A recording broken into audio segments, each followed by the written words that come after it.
I think it's important to highlight why it's not just about a couple hundred tech bros in Silicon Valley not being able to make payroll, but there's important downstream consequences. For example, there are payment processing companies in Silicon Valley that use Silicon Valley Bank to store their capital and to move money around. There are payroll companies that do payroll for many businesses, not just tech businesses, but many businesses in different parts of the economy that store their cash at Silicon Valley Bank and process money through Silicon Valley Bank. Today, it was announced that Rippling, one of those companies, could not hit their payroll cycle today because they had money tied up at Silicon Valley Bank. Fortunately, they announced that they also have money at JP Morgan and other places. So they will be able to kind of get the payroll processed early next week and get everyone back on track.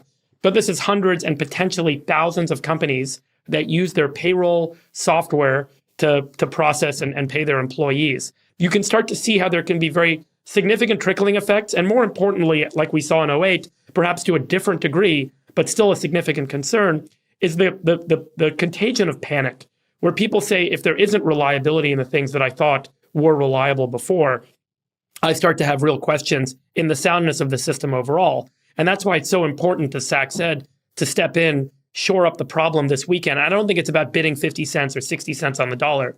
Every depositor needs to get paid 100% of their money. And that cash needs to be made available 100%. to them by early next week. And if that money is not 100%. available to them within the first 48 or 72 hours of the end of this weekend, then we are going to have a real crisis on our hands. Because then you will see a lot of people trying to move money away from any institution that stores their money in some sort of security that's not 100% liquid like cash. That's going to cause a massive run. And so what has to happen, the only way this can happen, is if someone takes over Silicon Valley Bank this weekend, and that the federal government, unfortunately, as much as I hate to say it, because I absolutely hate the federal government having a role in this stuff, has to say, we will guarantee 100% of those deposits to the company that takes over, the bank that takes over this portfolio, and says, let the portfolio of assets run its lifetime, see what you get paid, whatever the delta is, we'll make it up to you, but we need to make sure that there's cash here today for all of these depositors to get paid tomorrow. You had something you wanted to say?